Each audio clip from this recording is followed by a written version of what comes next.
So our first technique is the dot pull. This uses the large open round tip. And you'll hold your bag at a 90-degree angle from your surface and keep the tip slightly above it.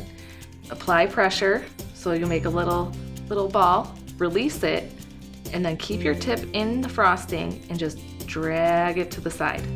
That's your first dot pull. You can create a border by then starting on the tail of that one, apply your pressure, release it, and then drag again. And it'll just make a nice little chain. Here's one more. Now if you wanted to make a flower, then you would just put your dot next to the other one you did, and you'll drag towards the center. So I'll start here, make my little dot next to the other one, and drag the tail so it goes to the center. Just go all the way around. If you're doing this, this is really cute on a cupcake. You can do a few of them on top of a cake. Get a little springtime, summer flowers. And then right in the center, just do a nice little dot. That's the dot pull technique.